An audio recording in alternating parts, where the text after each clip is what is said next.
Bismillahirrahmanirrahim. Assalamualaikum warahmatullahi wabarakatuh. Alhamdulillahirabbil alamin wal 'aqibatu lil muttaqin wala 'udwana illa 'alal zalimin. Wassalatu wassalamu ala sayyidina Muhammadin wa ala alihi wa sahbihi wa man tabi'ahum bi ihsan ila yaumiddin.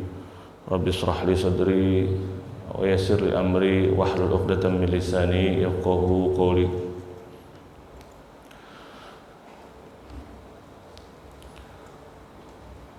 Para kiai, para asatidz, para hujjaj, para jamaah salat subuh di Masjid Miftahul Khair. Marilah kita buka pengajian kita dengan membacakan surah Al-Fatihah dengan permohonan kepada Allah Subhanahu wa taala bahwa dengan keberkahan dan kemujizatan surah Al-Fatihah ini Allah Subhanahu wa taala mengampuni dosa-dosa kita, mempermudah segala urusan kita, memberikan keberkahan ke seluruh keluarga kita dan menyembuhkan penyakit kita dan menjaga kita dari segala mara bahaya. Juga dengan surah Al-Fatihah kita memohonkan kepada Allah Subhanahu wa taala agar orang-orang tua kita yang terdahulu yang telah meninggal lebih dahulu, guru-guru kita yang telah mendahului kita, kemudian para jamaah kita yang telah berpulang ke rahmatullah, agar mereka semua diampuni oleh Allah Subhanahu wa taala, dilipat gandakan pahalanya dan dikumpulkan bersama para nabi, para aulia dan sholihin. Bismillahirrahmanirrahim. A'udzu billahi minasyaitonir rajim. Bismillahirrahmanirrahim. Alhamdulillahirabbil alamin arrahmanir rahim maliki yaumiddin. Iyyaka na'budu wa iyyaka nasta'in. Ihdinas siratal mustaqim. Siratal ladzina an'amta 'alaihim ghairil maghdubi 'alaihim waladdallin. Amin. Wa qala al-musannif rahimahullah wa hunaka naw'un thalithun min al-i'jazi huwa al-i'jazut tasyri'i.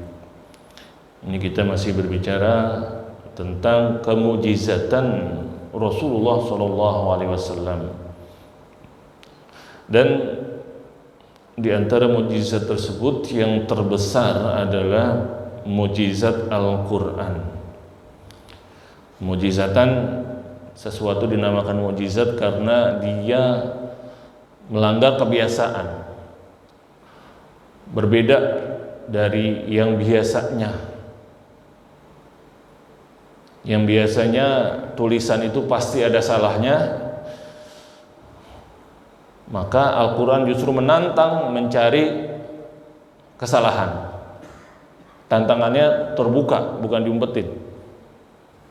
Kemudian tulisan pasti bisa disaingi, tapi Al-Quran tidak ada yang mampu menyaingi. Tantangan itu terbuka. Walaupun yang paling kecil, satu surah yang paling kecil, tetap tidak mampu. Seluruh dunia dari dulu sampai hari kiamat. Kemudian ada kemujizatan-kemujizatan lainnya selain yang telah ditantang tersebut, yaitu kemujizatan yang gaib atau perkara yang akan terjadi. Nah, ini yang paling ngeri. Biasanya kalau manusia takut omongan sekarang kedelai, besok tempe, atau sekarang tempe, besok kedelai. Berubah-ubah kalau manusia. Janji banyak sekali, apalagi pada masa namanya tahun atau bulan politik. Keluar janji-janji, tapi kenyataannya pas waktunya salah semua atau kebanyakan janjinya tidak benar. Nah, itu sifat manusiawi, sifat makhluk Allah. Tetapi Allah, segala perkara yang diberitahukan yang akan datang pasti terjadi. Bahkan dikasih kesempatan yang paling dekat, ibarat gol itu udah dikasih di kaki lawan untuk tinggal nendang untuk membuktikan atau menggugurkan tantangan Al-Quran. Yaitu siapa? Bolanya dikasih di depan gawang, diserahin kepada Abu Lahab. Yaitu surah Al-Lahab, tabat yada abi lahabi wa tabb. Dinyatakan di situ bahwa Abu Lahab itu adalah sosok yang terlaknat, tercela, dan dua-duanya sama istrinya masuk neraka. Maka kata peneliti Al-Quran,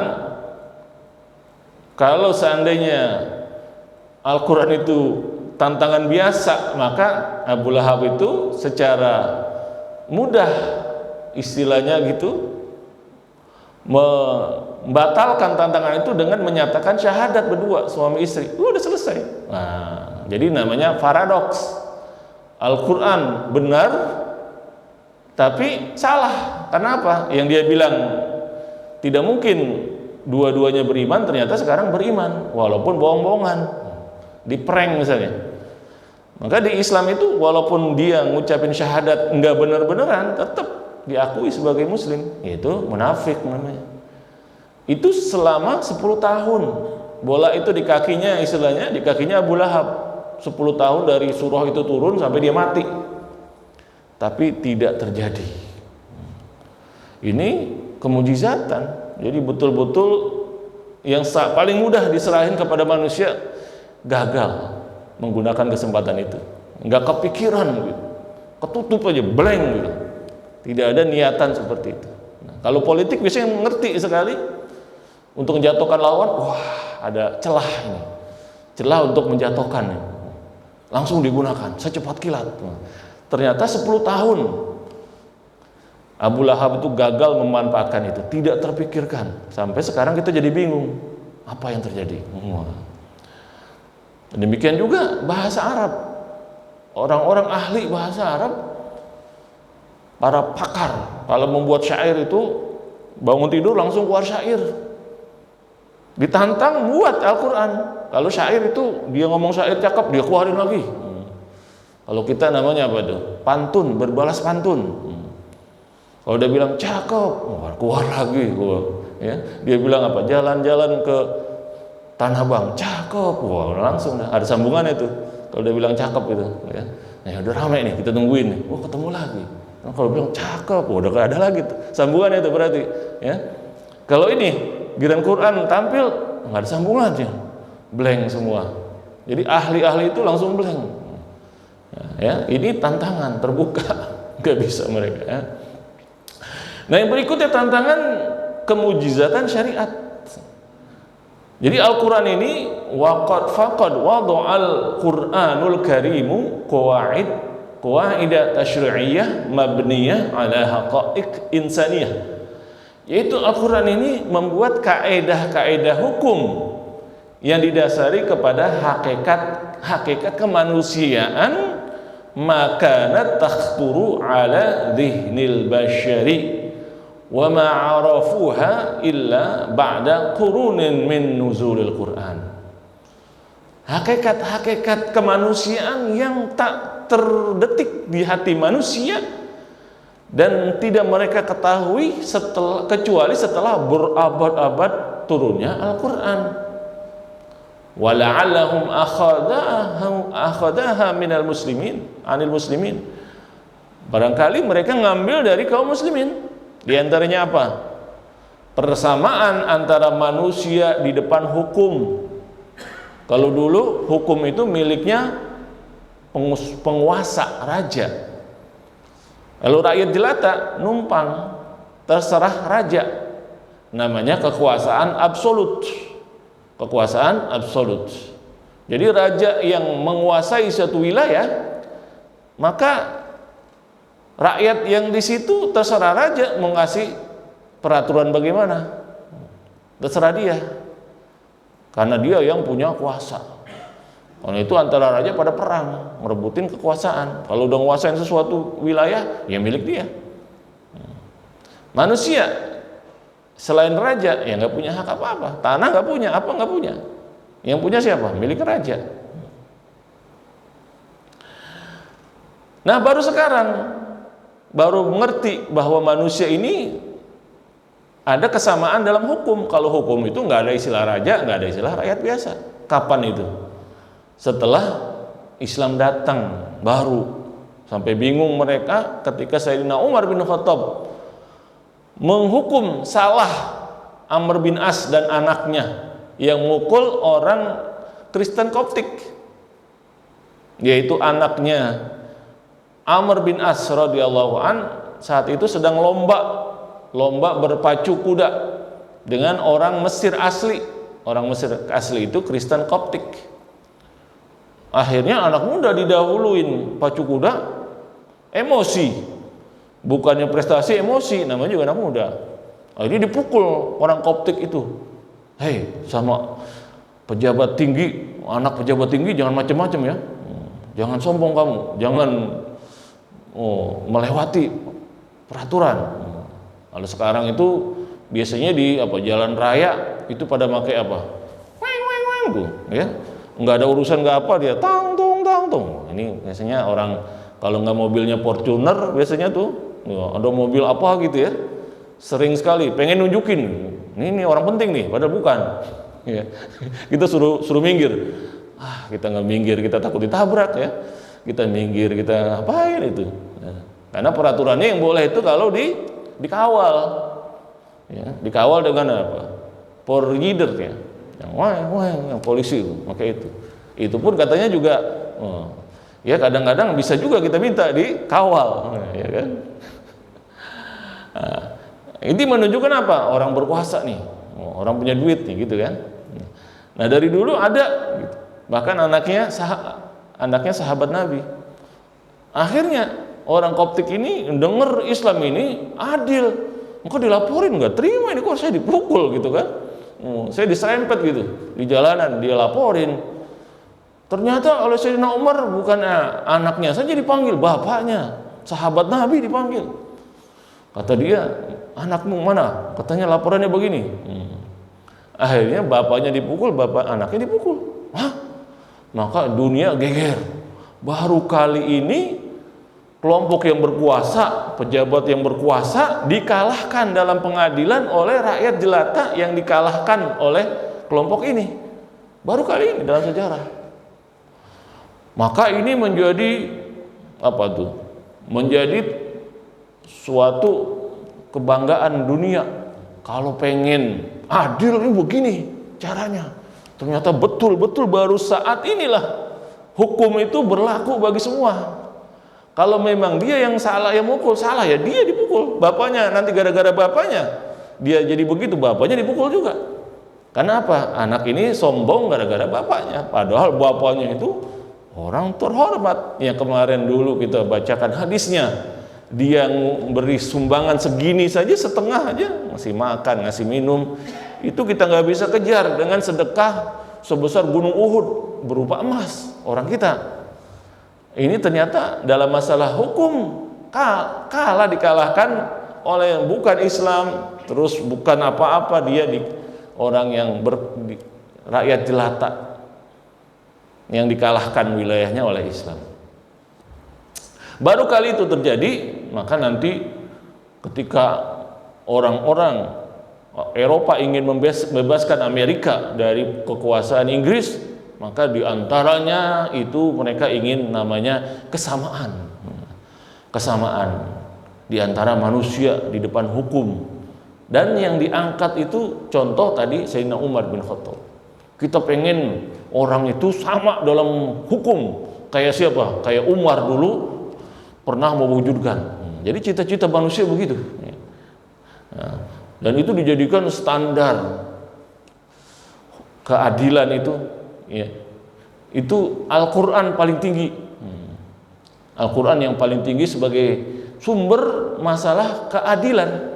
Jadi hukum-hukum itu kebanyakan paling tinggi aja masalah hak saja. Ada namanya Magna Carta kalau di Eropa itu. Itu baru pertama kali raja mengakui hak. Rakyat ini punya hak begini, punya hak begini, punya hak begini.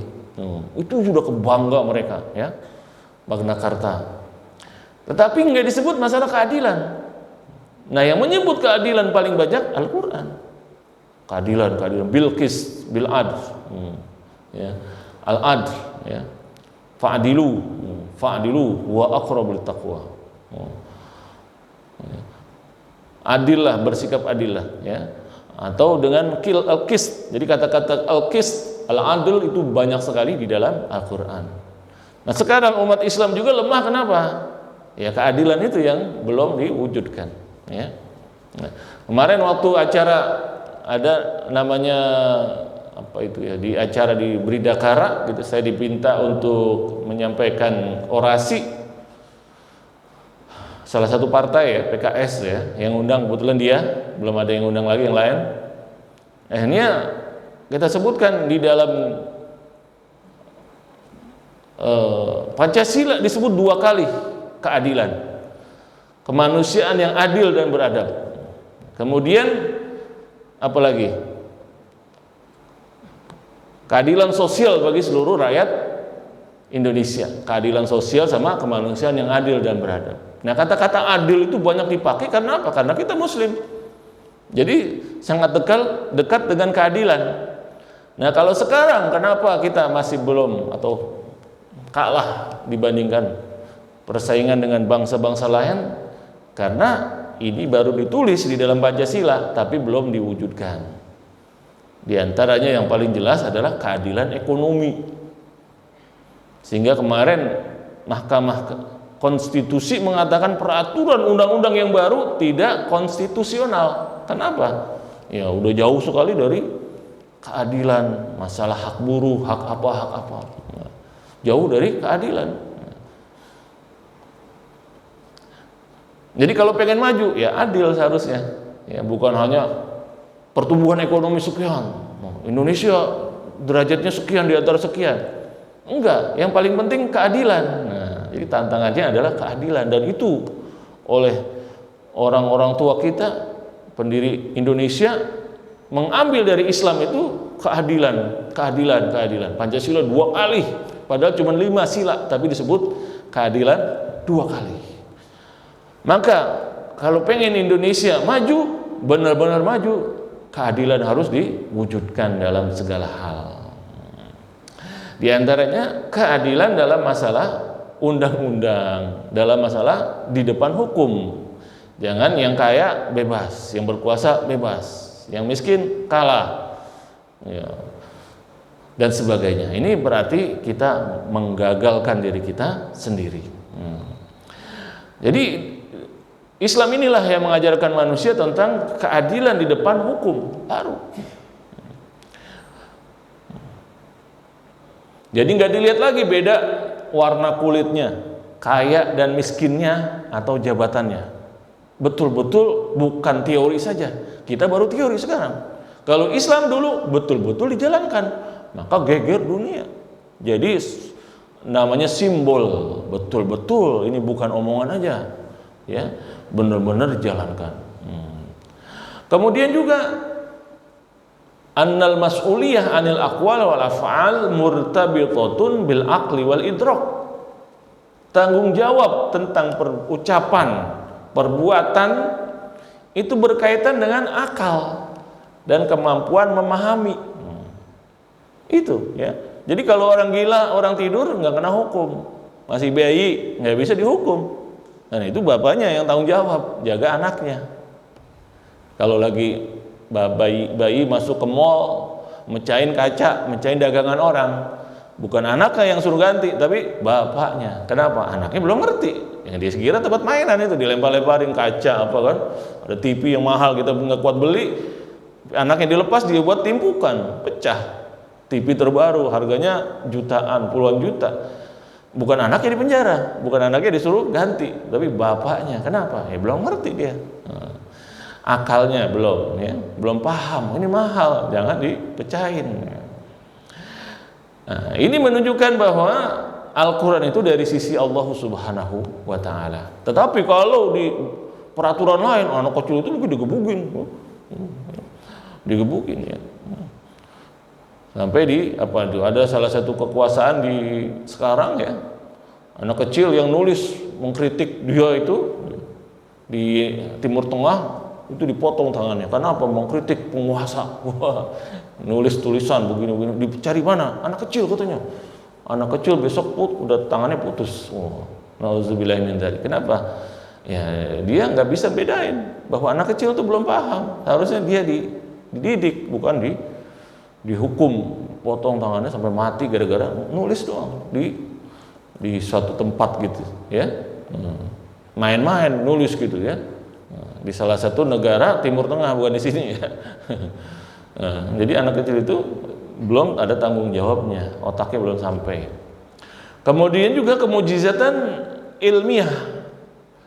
Ya, artinya Al-Quran itu menunjukkan hakikat ilmiah yang manusia belum tahu saat diturunkan Al-Quran.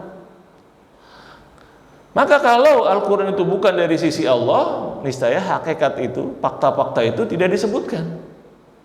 Misalnya firman Allah Ta'ala, wa idzal biharu sujirat, ketika lautan itu terbakar, ya.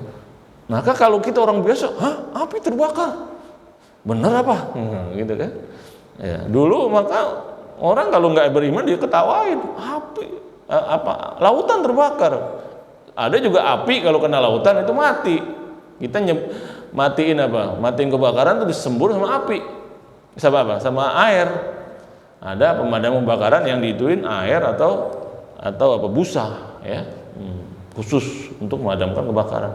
Lah ini lautannya menjadi lautan api, lautan air menjadi lautan api. Nah, maka bagaimanakah itu air kok bisa terbakar? Baru saat ini ilmu modern menunjukkan bahwa air itu ternyata terdiri dari oksigen dan hidrogen. Nah, maka ketika oksigen dan hidrogen itu dipisahkan, maka keduanya bisa terbakar. Ada bahan bakar hidrogen, bisa kebakar dia, ya. Ada hidrogen, ya. Bisa. Di antaranya firman Allah Ta'ala, oksigen juga, ya. Kalau apa tuh? Tukang las, ya. Ada ditaruh di tempat itu, ya. Itu nanti keluar oksigennya buat nambah apa? Lasnya. Apa ini? Oksigen. Ya. Itu bisa terbakar, ya. Hidrogen, ada dulu pesawat yang dari hidrogen itu bisa terbang. Itu kebakar, kecelakaan kebakar dia semua pesawat itu, ya. Pesawat apa namanya lupa saya. Zeppelin atau apa itu, ya, namanya itu. Ada juga bahan bakar yang paling ramah lingkungan adalah hidrogen, ya. Tapi masih belum ketemu teknologi yang pas gitu, ya, menggantikan pertalit atau pertamak, ya, BBM. Nah, ini juga dia bisa menjadi bahan bakar. Ada dulu ada namanya BBM apa itu, blue energy. Dari air katanya bisa diubah menjadi hidrogen, kemudian dijadikan energi, dibakar tanpa sisa, tanpa polusi. Tapi ternyata memisahkannya itu yang butuh biaya. Jadi sama aja, teknologinya sudah ada, teman, biaya memisahkan antara oksigen dan hidrogennya ini yang banyakkan ongkosnya daripada hasilnya. Ya, mendingan sekalian aja listrik, pakai listrik dia misahkannya, ya. Nah, biayanya lebih banyak. Nah, maka sekarang teknologinya listrik, ya. Sekalian listrik aja dah. Nah, tapi hidrogen bisa juga, ya. Cuman misahkan antara oksigen dan hidrogennya itu yang harus namanya kalau tidak salah proses elektrolisa atau apa, ya. Nah, maka ketika keduanya bisa dipisahkan, itu pun keduanya bisa terbakar. Kemudian juga kita lihat firman Allah Ta'ala, wa taral jibala tahsabuha jaminatan wa hiya tamurru marra sahab. Dan engkau lihat gunung-gunung itu, engkau sangka dia diam di tempat, padahal dia itu sedang berlari. Seperti apa? Seperti awan. Kita awan berlari, orang kita tungguin awan, udah sampai sono, udah pindah, ya. Kalau gunung dari dulu kita Gunung Gede, Gunung Pangrango, ya. Kalau kita ke puncak, udah ke Bogor itu udah mulai kelihatan gunung lain dah. Sampai Sentul itu kalau naik mobil udah Wah, udah beda nih, ya. Mobil juga udah mulai udah beda tuh, naik berarti itu, ya. Udaranya apa? Dataran tinggi lebih tinggi dia. Mesin udah berubah mulai berat naik. Ya. Nah, dari dulu ya begitu, dari kecil kita kalau ke puncak udah sampai Sentul udah berasa lain. Kita sangka dari dulu ya begitu aja dia. Ya, diem. Diem aja kayak gunung ya. Diem aja. Ternyata dia bergerak kayak awan. Awan tuh bergerak terus. Nah sekarang dunia modern ini baru tahu bahwa ternyata gunung itu kecepatannya sama seperti apa? Kita ini duduk begini, ternyata kita sedang lari, kecepatannya sama seperti pesawat. Kita naik pesawat 1000 kilo, tapi muter gitu. Nah, jadi Al-Quran bilang kita kayak awan lagi jalan. Ternyata kita lagi muter, lagi bergerak di porosnya tapi.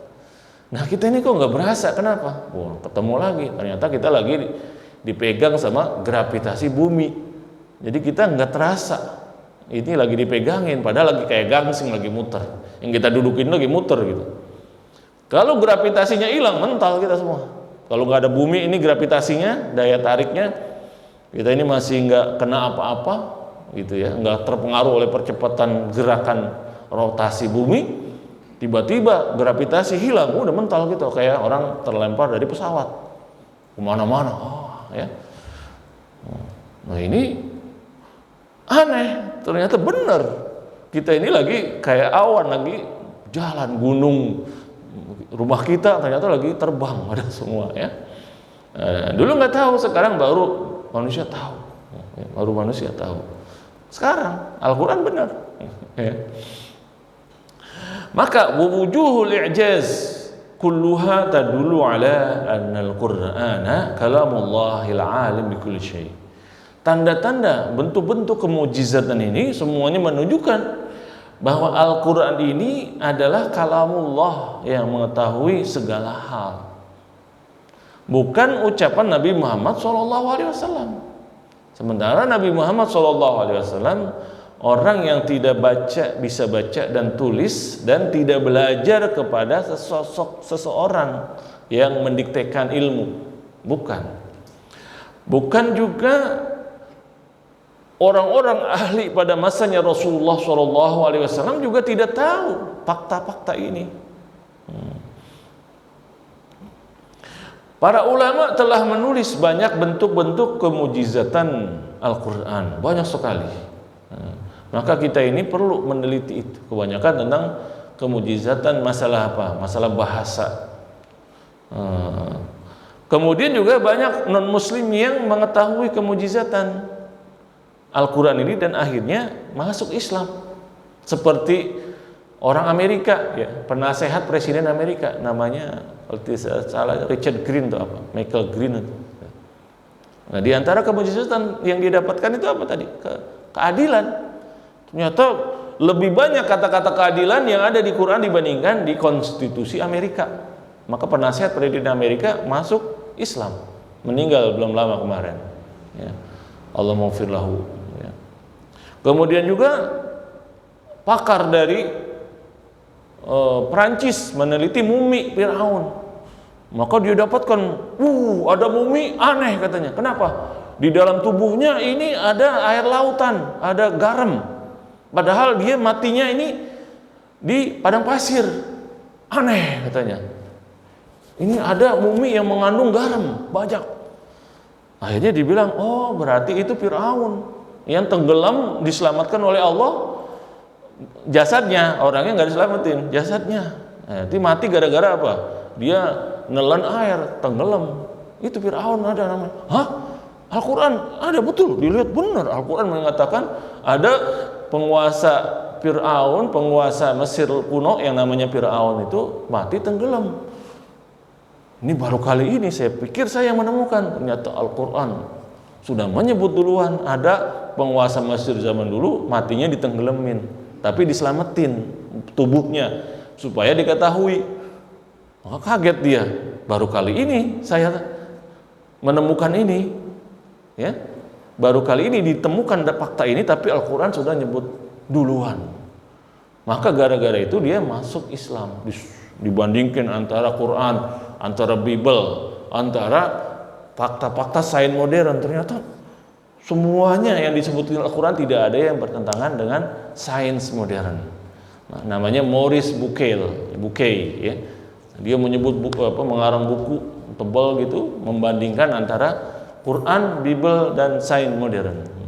Nah, itu bentuk perwujudan dari bukti bahwa dia masuk Islam itu hasil dari pencarian fakta-fakta ilmiah di dalam Al-Quran.